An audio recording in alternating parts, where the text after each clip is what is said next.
Hi there, my name's Simon Drew, and welcome to the Practical Stoic Podcast, where I give you practical Stoic advice for modern times. You can support the show by going to patreon.com/Simon Drew. I also do one-on-one mindset coaching, and you can book in your first free consultation by going to risetothegoodlife.com/coaching. On Facebook, you can join my group, the Practical Stoic Mastermind. But for now, enjoy this episode. Hi there, my name's Simon Drew, and welcome to the Practical Stoic Podcast. And today our interview is with Frank Mosher. Now, I'm so excited to share this interview with you. This is a really interesting person who, really has so much life experience, and his story is completely unique. And I want to give you a bit of a background to Frank and who he is. So, Frank Mosher is a California-based photographer who decided to sell his possessions to travel the world with his fiancée and his 12-year-old son. Spending most nights in a tent and eating instant noodles, they have now been homeless since February 2018, traveling in Taiwan, South Korea, and Mongolia in search of wisdom and adventure. And so, as I'm sure you're already expecting, Frank has just got so many insights and great stories about life. And, on top of that, he's also a practicing Stoic. And so he also has some great insights into Stoicism and how we can use it in our lives to make our lives better and more fulfilled and fill our lives with happiness. And so I'm really excited to get into this interview. I know that you'll absolutely love it, and thank you so much for listening. And without any further ado, I present to you Frank Mosher. All right, so Frank, I'm really excited to have you on the show. Your life story is so incredible, and I'm excited for you to share this with everybody. I've already told my audience a little bit about you, but we want to hear it from you. So why don't you give us a bit of an overview of who you are and what you're doing? Okay, well, sum up your life story in a few moments. It's always difficult, but actually, I'm reminded a lot of what I read in How to Be a Stoic in the beginning of Massimo's book, where he talks about sort of searching for that guidance, and lacking religion providing any of that guidance, and that was me for a long time. I've done a lot of different things. I'm not a very young person anymore. I don't think I'm old, but I search for a lot of guidance and a lot of meaning in life, and a couple things in the last few years have really just given me a clarity of purpose that has really changed the whole direction of my life. And one of those is photography, and the other is Stoicism. And really, my whole life I've dreamed of traveling. I read The Hobbit by Tolkien when I was 12, and ever since then I just wanted to set off on an adventure. I wanted to be like Bilbo Baggins, just head off in the middle of the night and just go on an adventure. But I always found a lot of really good reasons to not do it. There's lots of really good reasons. There's always good reasons to not travel. It's kind of crazy to do, this kind of traveling. I mean, everybody, go to a resort, stay for a couple of weeks, whatever, but setting off as a sort of homeless traveler, that's a lot more. And really, it was Stoicism and sort of just the reminder that we can die at any moment. Memento mori, and live in here and now, and just the reminder that the life we're dying every day, so to speak. I think that was Seneca who said that. And it really started getting me to question, what really mattered to me in life. Was it my car? I love driving. I had a fun sports car that I drove. And, was it, my clothes that I wore? I really liked wearing suits and ties and nice shoes, and I liked dressing up. And none of those things really gave me sort of not any real lasting happiness. And I realized that just, connecting with people, that really did. And so I started to reevaluate, and I started to ask myself, what do I really need? And how could I maybe actually do this dream that I'd dreamt of for 25 years? And that that led me to saying, okay, well, I guess I can just give up everything and sort of set off. Yeah, I love that, and I really want to get like really deep into the fine details of everything that you're doing right now. So why don't you tell everybody, like, where are you right now? What are you doing? And where have you been? Where are you going next? Like, what's happening? Well, at this moment, I'm sitting in the most. It's actually a little bit of a structure in Karakoram, the old capital of Mongolia, which this is actually really rare for us for the last 6 weeks or so to actually have beds. We've been primarily just living in a tent. We've spent a few days in a gur here and there, but yeah, we're myself and my fiance and my 12-year-old son are traveling across Mongolia. And we've been doing that since we got to Mongolia May 13th. And before that, we'd been in Taiwan. We did spend about 10 days in South Korea and explored South Korea a little bit. But compared to the 3 months that we spent in Taiwan and all this time we're spending here in Mongolia, I kind of don't really count South Korea too much.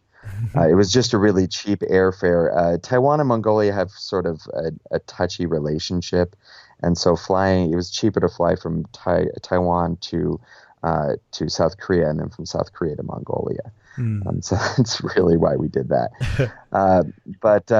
Yeah, we've been riding bikes. So everywhere we go, we just find a way to travel around that country. Taiwan, we got there and we ended up using refrigerator dollies. We have a lot of gear as photographers. We can't just have our backpacks. We actually need our computers and our photography gear and our drone and our batteries to charge it and our power generation. And so I actually hauled a gasoline powered generator around Taiwan. It's really hard to find solar panels in Taiwan. That's just a side note there. It's almost impossible. In Mongolia, it's the opposite. Every village you go to has solar panels. Wow. Easy to find. Total opposites there. But yeah, so really at this moment, we're crossing Mongolia and have been for many weeks now. I lose track of time and lose track of what day it is doing something like this. And really, we're riding our bikes, our carts. The carts that we have are actually water carts. They're not meant for riding bikes. I just sort of attach them to the back of the bikes. And they mostly work well. They've only broken a couple times. But that's another thing. You can't get bicycle trailers in Mongolia. So sort of everywhere we go, we find out that there's certain things that, I just would take for granted in the U.S. I could find that we can't find it. We spend the whole time searching for them, and they're just not available. And that's been an interesting surprise with traveling. Yeah, I really want to. Can I go back to the start of your travels? Because I want to know, what was it that tipped you over the line and made you say, "That's it. I'm packing up. I'm selling everything, and I'm traveling the world." What was it that really, tipped you over the line there? Oh, well, what really tipped me over the line was twofold. It was my career as a photographer. I hate doing shooting weddings, and I really don't like photographing models, and I like photographing landscape, but I like photographing that with people in it. I like photographing lifestyle. We go out to these landscape locations, and I spend more time photographing the photographers being photographers than I do photographing the landscape. We go to these stunning locations where there's all these photographers sitting up there to shoot a sunrise, and I don't even care about the sunrise. I just want to shoot the photographers that are shooting that sunrise. And that really it's hard to find a good market for that. So I was sort of lost in how I wanted to pursue my career in photography. And I wanted to see more people. Everywhere I go, the people I meet, those were the most interesting things.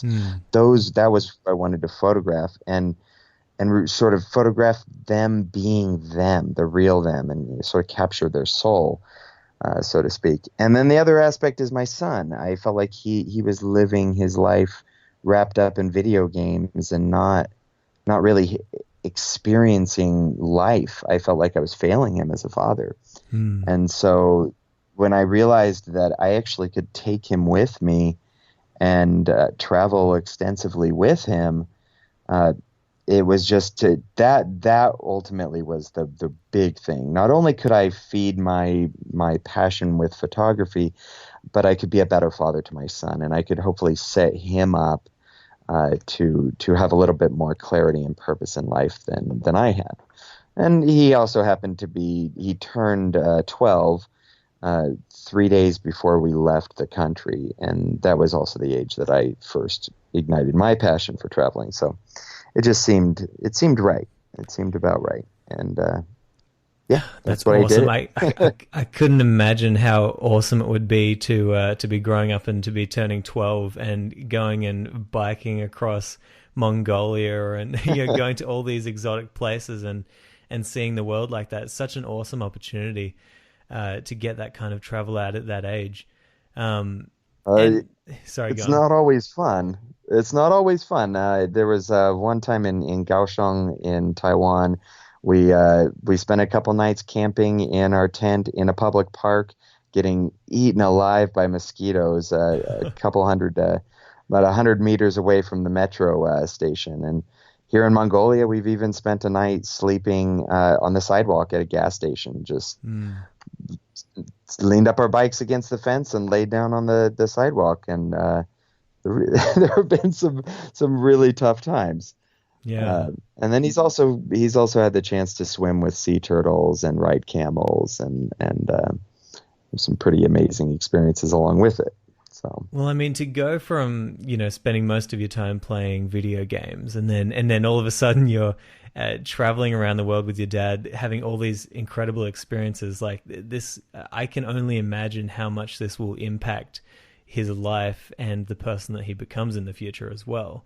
I mean, just to be able to say I've, slept on the sidewalk in Mongolia or, just all these crazy things that he's been able to do that most people, have no idea about. They have no idea what it would be like to experience that. And, I wanted to kind of ask you about the people that you're dealing with and that you're learning from, because I've read that you consider yourself to be a homeless citizen of the world. And I feel like this perfectly aligns with like the Stoic view of cosmopolitanism and, wandering the world, trying to learn from people and places you see. So what are some of the best lessons that you've learned while you're traveling the world? Oh, the best lessons, I have to say are, don't worry. Don't be afraid. People are terrified that they don't speak the language. Well, so what? Everybody knows how to sign language food, eating. Everybody knows this. Everywhere you go, people can you can get along. We are all actually the same. We all need to eat. We all need to drink. We all like to laugh. We all like to play. You see kids everywhere you go. Kids play exactly the same. Whether they're kids living in a gur in Mongolia or kids living in the middle of the city in Taipei or kids living in California, in Sacramento or anywhere, kids are kids. They're all the same. And that really sort of shows how we really are all citizens of the world, that we're all part of the same community. And a lot of people spend a lot of time worried about, oh, well, what if this happens? What if that happens? Well, what if?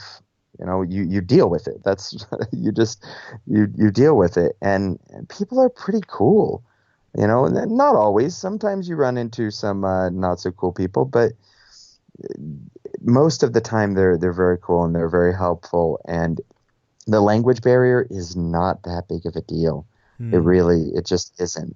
And so you shouldn't be afraid. I think a lot of times when people plan a vacation, they plan an experience, they want a little bit of an adventure, but then they overplan. they decide too much. Okay, we're going to go here on this day and here on this day and here, and everything is mapped out and scheduled out, and there's no room to just experience where you are, to just say, well, we're going to do this. How about we do this? And that's the freedom that we have of not knowing where we're going to be next week, not knowing where we're going exactly, of being able to decide, okay, well, let's stay here for a couple nights. Let's go eat here. And then change our plans. We've changed our plans many, many times because something happens, and that's made actually for the best experiences. Is the unplanned trip. I think that's what people a lot, and I've done it myself. I think that's what we miss out on a lot when we plan traveling. Yeah, I think that's such a good point. I spent a lot of time on cruise ships. As a musician, that was my gig for about a year of my life, and I came to realize that I absolutely loved working on the ship because of the freedom that it gave me and the excitement of playing music every night, doing what I love. But I absolutely hated the idea of going on a cruise because it's exactly everything that you're saying. It's like you're planning and then you're getting off in the port and you're doing this and you're doing that and then you're getting back on the ship and you never really see anywhere. You only just stop in at places for a few hours and. What you're doing there is so much more appealing to a person like me. Just letting go of all these plans and just going somewhere and trying to experience it. And I can only imagine the incredible memories that you're making there. And I think you may agree or disagree, but I feel like the news that we see today kind of discourages people from taking risks, like going to a country where they wouldn't ordinarily want to go, or not having plans, because you see on the news all of these countries, maybe even places like Mongolia, you might have certain ideas of it being dangerous or not the best place to go. But I think people like you who are actually going out there and I know you're doing videos and you're talking to people, you're learning from people. It's a perfect example of how, and what you said earlier about everybody being the same. I completely agree. Everywhere you go, there will be people who want you to be there and want you to have a good time. Everywhere you go, there'll be opportunities for you to meet people who are just like you. The only difference is they're on the other side of the world. But I appreciate you sharing that kind of message of like everybody is we're all the same if you think about it. And you can find that when you travel. Sorry, my long rant there. No, absolutely. I agree completely. I agree completely with all of that. I think the media does exactly that, and to a certain extent, the media gives us what sells, and people are often intrigued by fear, by scary things. By those they're intrigued by the stories that. Those stories are interesting almost because they're actually so rare, but then it gives us the feeling that they're not that rare, that they actually happen a lot. And it's surprising how even within a country, people can be convinced to not travel much. I was shocked at how many Taiwanese people actually have not traveled much around Taiwan. The parts of Taiwan are physically somewhat dangerous. There's a lot of rock falls. The roads are, I'm amazed at how well the Taiwanese people are able to keep up the roads, considering the landscape that they're having to deal with. It's quite, it is some of the most treacherous and most exhilarating driving I've ever done. And there is a danger. But it's also not that dangerous, and yet a lot of Taiwanese people they won't do it. I've talked to them, and they're like, "Oh my gosh, you guys are doing this, and I'm scared to ride my scooter an hour down the road to to the next city." And I tell them, just do it. It's not that bad. It's not that far. We build these sort of roadblocks in our mind. A lot of the barriers are actually in our mind. And when we remove those and say, well, actually, what is really stopping me? and really, is this a legitimate fear? And we find that a lot of things are actually opened up, and that we actually shouldn't be afraid. And you know, in Mongolia, oh, sorry, it's a bit of a long rant on my part too. No, go on. In Mongolia, it's interesting. You get sort of a different thing. In Taiwan, travelers are encouraged to travel around Taiwan. In Mongolia, travelers are encouraged not to, even though they actually should. If you read online, all of the information, it talks about how difficult it is to travel around Mongolia, and you'll get lost, and the signs are in Cyrillic, and the traffic is horrible, and sort of all this fear, and it's all pointing to you towards you have to hire a tour guide. Well, reality is you don't actually have to hire a tour guide, and that's something that we found when we came here, is that there's there's a cottage industry that has grown up around the tour guides in Mongolia, and so they want to encourage you, no, you have to hire a tour guide, and the reality is you actually don't. So we've had some help from some people here who say, don't tell people that you're writing about traveling in Mongolia, because the tour guides will get very upset. They don't want people to know that it's actually a lot easier to travel than it is. So sometimes you have different, sometimes it's not just the media, it can be the people providing a service that sort of give a false impression. And I can sort of understand why in some ways, because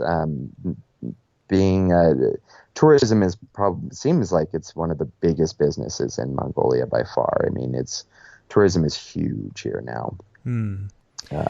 Well, hopefully I don't have too many Mongolian listeners, otherwise I might be putting you in danger here.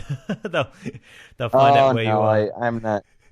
I'm not too worried about it. In the end, it's Mongolia is a very welcoming country, and that's the thing is, the people in Mongolia are some of the most welcoming people that you can meet anywhere. Similar to Taiwan, I recommend either of these places just because the kindness and the generosity of the people here is it's dramatic. It's really dramatic. If you stop by any gur in Mongolia, they'll feed you, they'll put you up, they'll put you in there, and they usually won't ask anything. If you give a few candies to the kids, they'll be happy. It's really amazing. Yeah, it must be so incredible, just having this opportunity in your life just to spend this time traveling around and seeing all these things. And, I want to know what it felt like so you say that you sold everything when you made this decision to go traveling. Mm-hmm. How did that kind of feel were you pretty attached to these possessions before you left, or was it kind of easy for you? And how did it feel once you kind of sold everything and now you had nothing and you were just going to be traveling? Well, it's interesting. In some ways, I was very attached to, some of my possessions, mainly my car. I was driving a Scion FRS, which is certainly not the fastest sports car in the world, but it looks very nice, and it's incredibly fun to drive. It is so responsive, and I absolutely love driving. I don't really know anybody in my life who loves driving as much as I do. Being everywhere, and I can drive anything. And so I was quite attached to that car. It was the most fun car. It wasn't the fastest car I'd ever owned, but it was the most fun car to drive. And so to get rid of that, it seemed really scary at first. And I was like, but I've had so much joy driving it at 130 miles an hour through the desert in Death Valley. I've had so much fun drifting it through the mountains to give this up. And then it was actually, it was like a weight off my shoulders. It actually felt amazing and wonderful and liberating to actually give that up. I was shocked by that feeling. I did not expect that at all, but it felt really, really good. Especially since really I recognized in my mind that was the biggest thing stopping me. The biggest expense was that car, having that car. Without it, I could travel. not spend very much money, but with it I couldn't travel. And then the choice was really just easy. I said, okay, and I don't regret it at all. I do miss driving it sometimes, but I've had some amazing driving experiences in Taiwan, and had a chance to drift some cars there too, and then return them at the end of the week. Yeah. So, yeah, it didn't feel bad at all, and I had a similar experience. I took a Google Pixel 2 as my phone with me to travel, and I would pop in a new SIM card in new places, and then shortly into getting to Mongolia, it stopped charging. Wouldn't charge at all, and there's nothing I could do, nothing Google could do to help me. And I realized at that point that I'd grown attached to that phone, that phone had been an item that was almost weighing me down with fear of what would happen to it if something happened to it. And really, something happened to it, and I spent about $100 and got an old Samsung Galaxy S6, and it works just fine. And so I've been attached to various material things for so much of my adult life, and I ended up going into a lot of debt at different times to buy different things, whether it's a new vehicle that I love, or a new TV, or a new phone, or a new computer, and none of them ever gave me the joy that traveling has given me. And I don't regret giving them up at all. It is a relief. It's actually a huge relief. Well, I'm sure you're aware of the Stoic principle of like rehearsing poverty, and so I feel as though you're kind of living an extended version of that, dropping everything and just saying, okay, I'm just going to be a homeless person wandering the earth. Yes, you have. You can often get bedding and you can often sleep in nice places if you want, but just that act of selling everything is something that a lot of people think about, but very, very few people actually do it because it is a scary thing to do.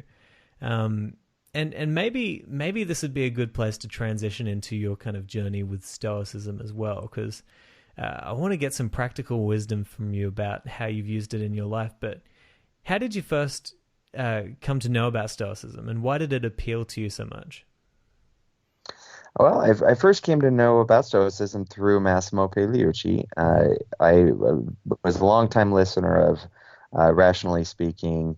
I came across the skeptic movement about 8 years ago or so, and that changed my life dramatically. I went from my politics on the opposite side of the spectrum.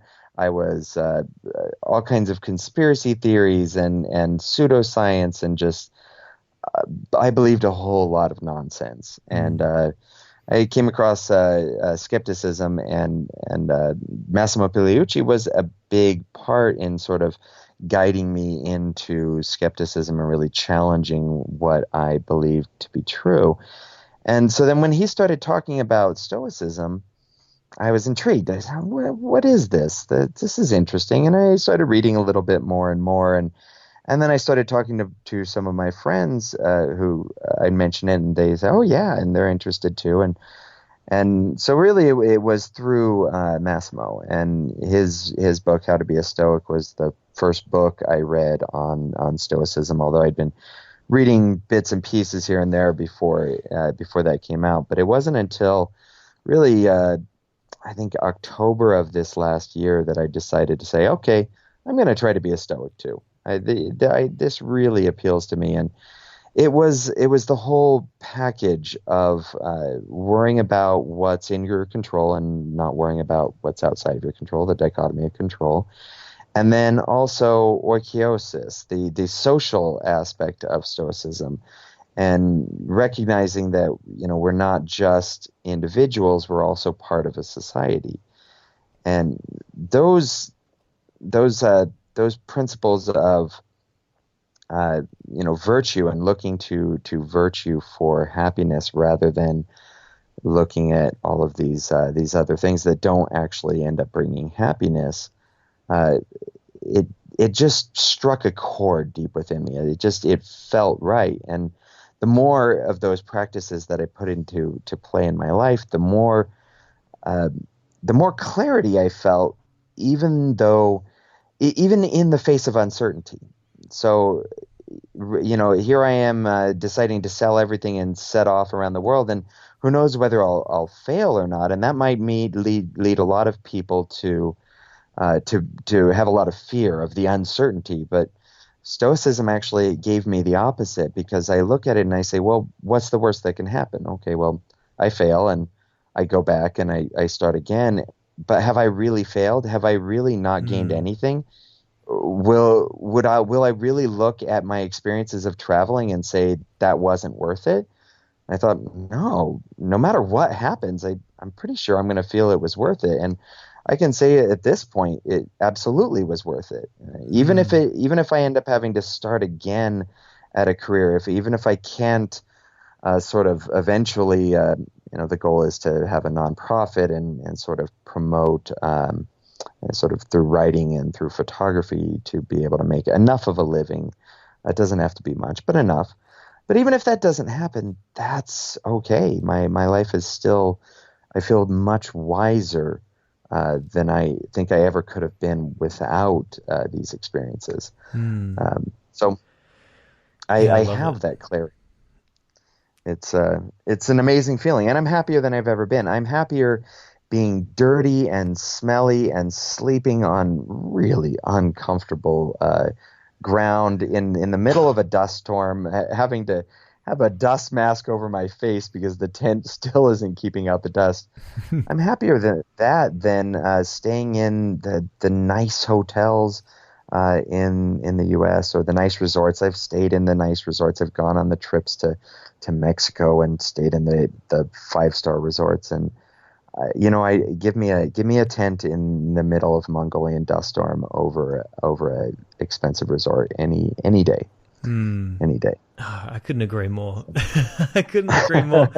I love it. And I'm interested in knowing what you think about the difference between the happiness that you feel when you buy something nice or you have something nice, and the happiness that you feel when you're kind of dropping that and you're just living your life's purpose. Because, we often talk about this with Stoicism, like the idea of, buying things and having these nice things. Yes, it will bring you happiness, but that will die very, very shortly. And it will leave you feeling unfulfilled ultimately. But the true happiness that we want comes from making yourself a better person, being the best that you can be, seeking wisdom and virtue, all these good things that Stoics prioritize. What do you think is like in your own feelings? You have a unique perspective of this because you have had these nice things and then you've sold them, and now you're living with not much, but you have your family there and you have a travel adventure. What is the difference in the feeling that you see? Well, the difference really, it's that buying things, it's pseudo happiness. What I would have at least is I would have this fantasy in my head of, if I buy this thing, I'll be then happy because of this joy that I'll get from it and using it. And it really never quite lived up to the expectations. It was fleeting. It wasn't solid. It was sort of, just like a phantom. I think I compared it to my fiance the other day to going to a strip club. You go in, you're buying this affection, and it feels good in the moment while you have it. But then you leave and you realize it was totally fake. You'd bought that affection, that sort of that affection that everybody craves, and it wasn't real, and it actually leaves you feeling worse and then sort of searching for something new. And so buying things, thinking I would get happiness from those things, always just left me wanting to buy something new and something new and something new, because it was never, it wasn't solid. It didn't stick around. And the happiness that's come from meeting people and relationships and pursuing virtue and these experiences and sort of living life in this way, it's solid. It doesn't go anywhere. It can't go anywhere. It's a firm footing to have. So it sustains me. It's happiness that sustains me, and it's real. That I don't know if that makes any sense. No, it but definitely does. It's real. Yeah, I think it makes sense, and I think it makes sense to people that that's what it would feel like. I mean, I think that we all really know, like, if we're completely honest with ourselves, everybody knows that having more things or more money or more possessions, it's not going to bring you happiness. Right. And yet that's what we're all still searching for. Right. It's this lie that we tell ourselves, and it's something that we get addicted to. It's inspiring to see people like you who've kind of said, okay, I'm just going to drop it, because that's a massive leap. I was wondering if you have any daily Stoic habits, or any principles of Stoicism that help you on a daily basis to live a good life. Well, the one of the things I do is I imagine if I'm struggling through something, I imagine an alternative that would be worse. Or that could be worse. So I know that's not really how I can't remember what the term for it is when you imagine misfortune. Yeah. I know there's a Stoic name negative for that. visualization, I think. Yeah. Yeah, the negative visualization, and it's meant so that it's not scary, right? If that happens, and that's a very good way to use it. And I do use it that way because then if something does happen, I'm not upset. I'm okay. I already imagined that could happen. But one of the things I do, it also helps me with, is to sort of remind me that what I'm going through in the moment really isn't that bad. It's not, because sometimes I tell you, it can be really, really tough, and you're just, for instance, when we were coming into Karakoram yesterday, and Karakoram is a city that you can see from a long way away before you get there. We were about 17 kilometers away when we could first see it, and we're riding at about 7 kilometers an hour max.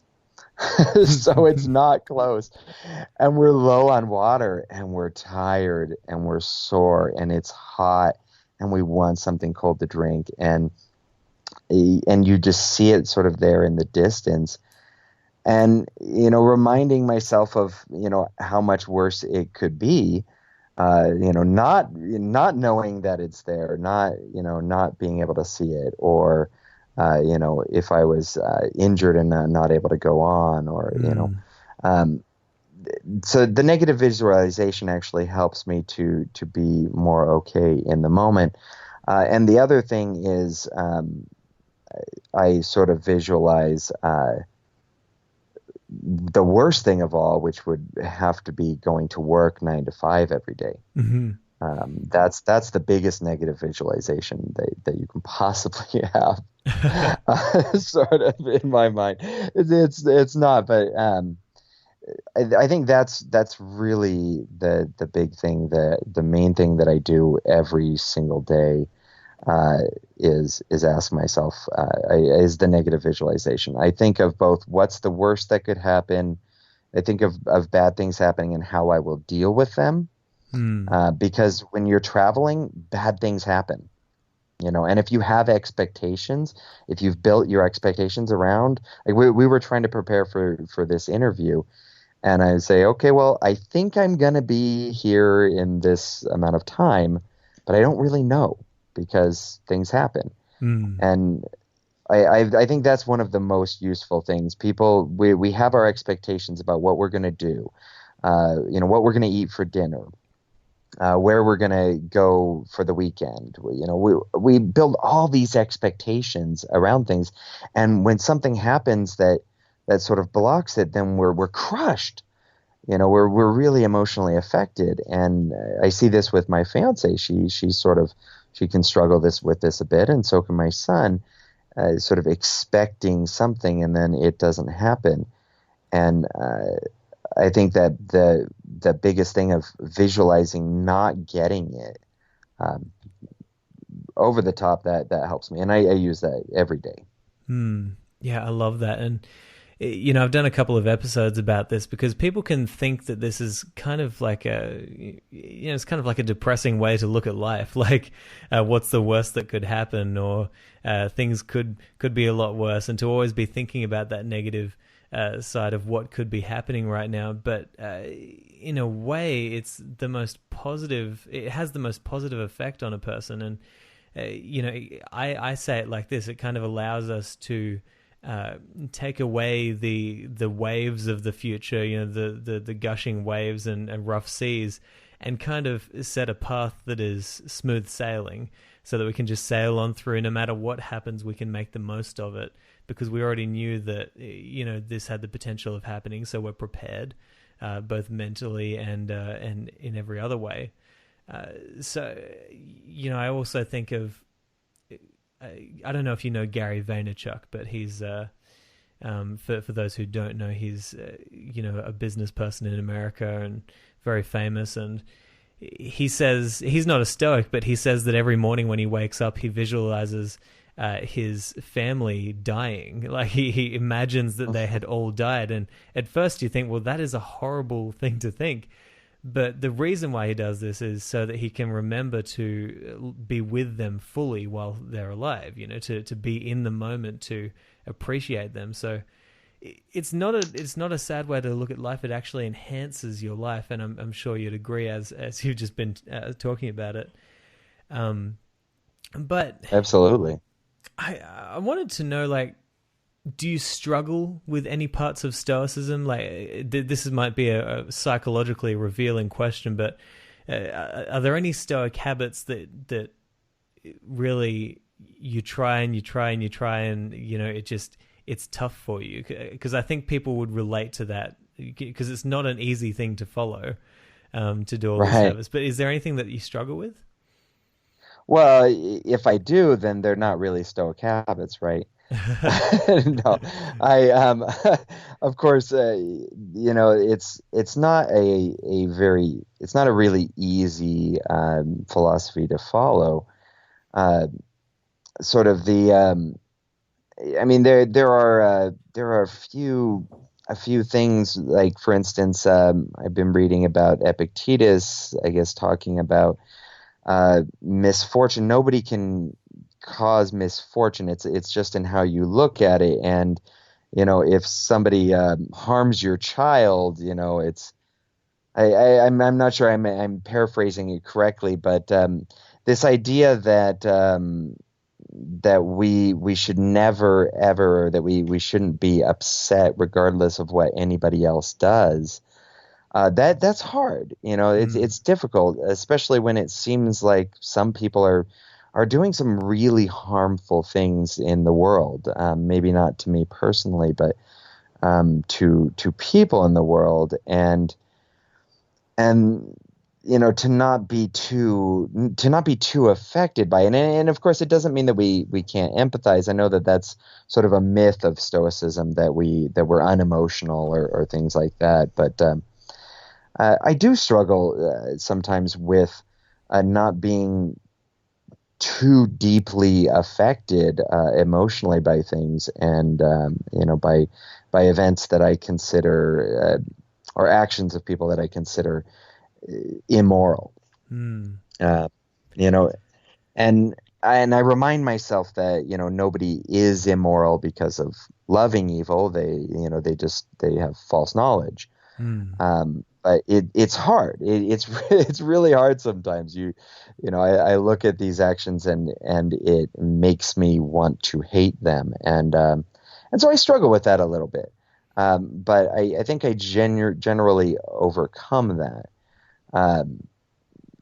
it's I struggle though with certain political ideologies that I feel are immoral. I struggle to not be upset when people speak firmly and convinced of them. You know, I'm not sure I'm being the best Stoic there, but I'm convinced there it's anti-Stoic, and therefore it's okay for me to really rail against those. I think that's, you know, a lot of it. I think we struggle with, all of us. A lot of different kinds of people are drawn to Stoicism, and I think I see a lot of different people convinced of, you know, what it means to be Stoic. What's the most important part of being Stoic? Sort of that's what I meant in the beginning was, well, you know, if I'm convinced that's what it means to be Stoic, well, then I don't struggle with it. Yeah. But no, I think I completely agree. You know, there's so many different lifestyles and beliefs that can fit into Stoicism. So many different kinds of people are attracted to it. And, you know, we see this on Facebook where people get such a strong idea of what's right and what's wrong with Stoicism.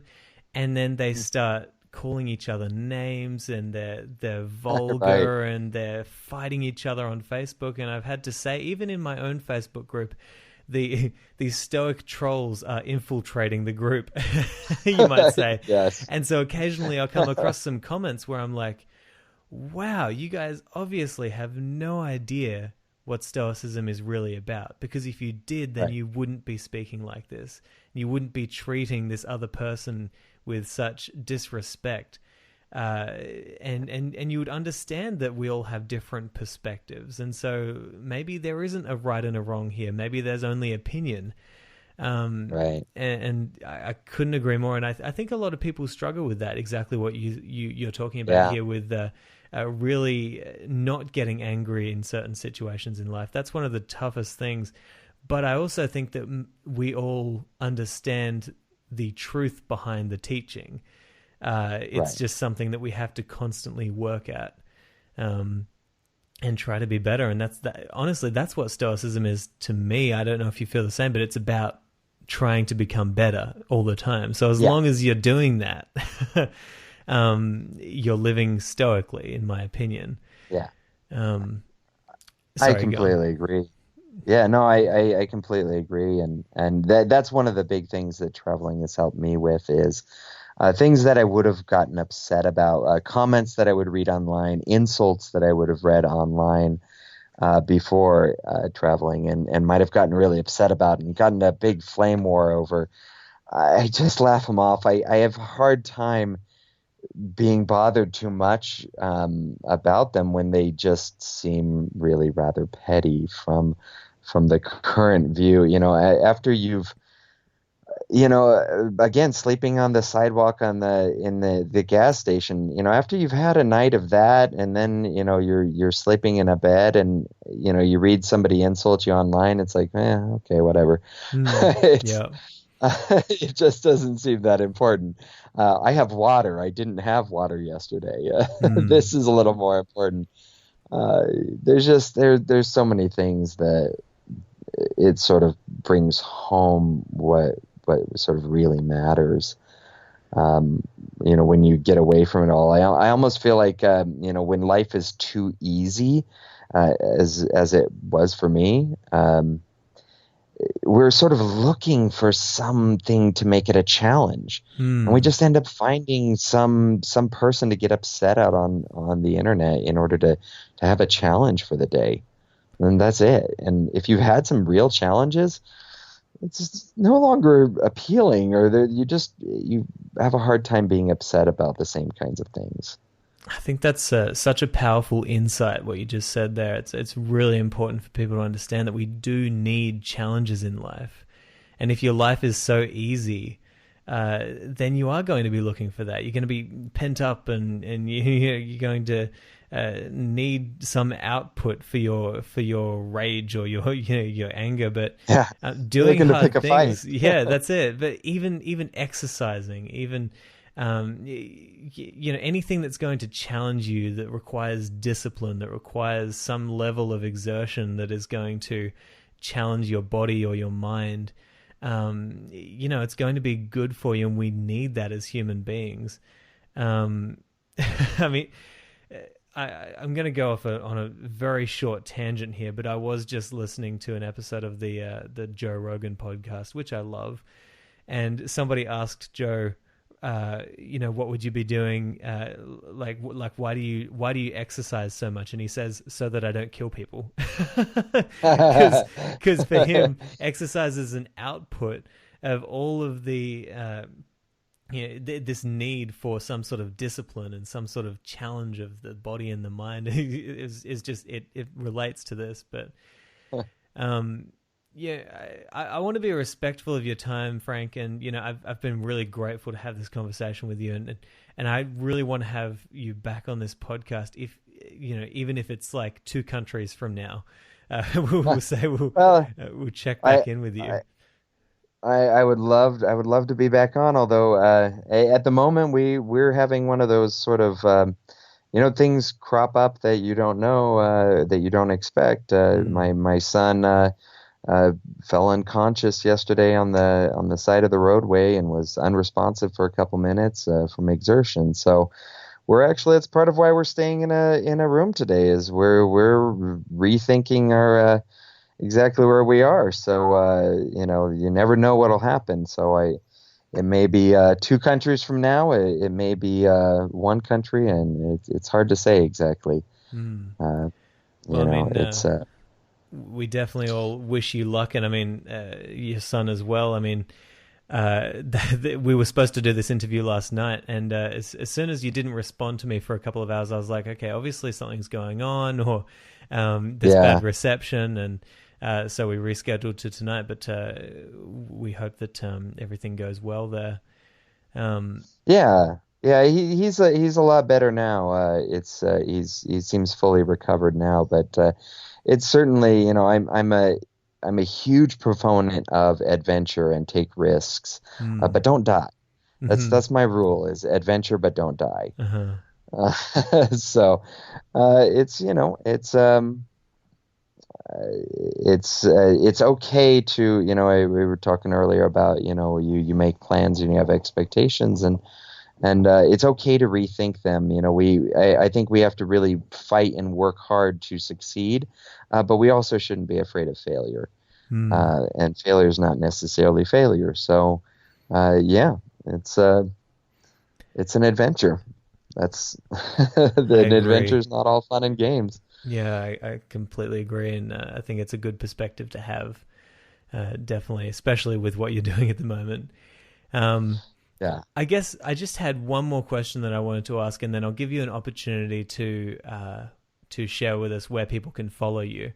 And this question I wanted to ask, I don't ask it that often, but when I do, it's because I feel like there's a really interesting answer on the other end, and it's probably going to be based around something that you've said so far. But if you could send one text message to every person in the world, what would that message say?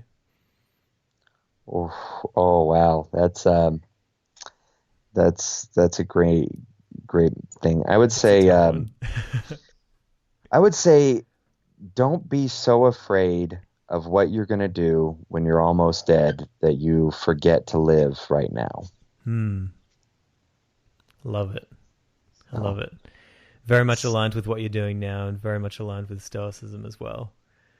And it's a message that everybody needs to hear. So I appreciate you coming on the show today. And Frank, I want to give you the opportunity. Where can people find you? I know that you have a podcast as well. Where can they follow you? We'll put out all the links in the show notes, but what's going on online at the moment? I have a podcast. It's a really poorly edited podcast, and by that I mean I don't edit it at all. I literally just record it and upload. And it's just on the fly, recorded wherever we are. It's the Wandering Stoic Podcast, or just Wandering Stoic. And then online at Modern Stoics, not Modern Stoicism. I didn't actually know about that Facebook page when I started Modern Stoics. So Modern Stoics on Facebook. And we also have a website that is currently very rarely updated, but maybe updated more soon, and that's modernstoics.org. So that's where I'm available, and my fiance, if you speak Mandarin, my fiance does a Mandarin podcast called The Outsider. Oh, cool. But that is fully in Mandarin. So Awesome. And yeah. I did notice that you have an Instagram page. Do you mind if I send people there Oh as yeah, well? Because I yeah, was yeah, taking a look at some of absolutely. your photos there, and I was amazed. And I know that people who are interested in photography and nature would absolutely love Oh, to go thank you. there. So I'll put the link to that one in the show notes as well. Um, Yeah, and hopefully I'll get better at uploading photos to it. yeah, keep it I'm coming because really, they're really amazing. bad. Yeah. Oh, thank you so much. Well, Frank, It's my passion. uh, I I'm so grateful that you came on the show. Thank you so much for spending your time. I know that you've taken a lot of time out now to in between your busy schedule of traveling and getting everything done. And I know your son's still recovering, but I'm grateful for you being here. And yeah, I'll talk to you soon, and we'll have you on again. All right, thanks, Simon. I had a great time. Thanks for having me. No worries. Ciao. All right, so there you have it, my interview with Frank Mosher. Now, I'm sure you'll agree, just so many amazing insights, so many great stories. He's living such a cool life right now, and I'm not going to lie, it almost makes me want to pack up everything and head out and just start traveling. And I'm sure many of you will agree. And so I hope that you enjoyed this interview. I hope you learned something. I definitely did. And look, thank you so much for listening to this show. I'll talk to you next time, but until then, I hope that this episode has helped you on your rise to the good life. Ciao. Thank you so much for listening to this episode of the Practical Stoic Podcast. I hope it's been valuable for you. And if you'd like to support the show, then you can go to patreon.com/Simon Drew.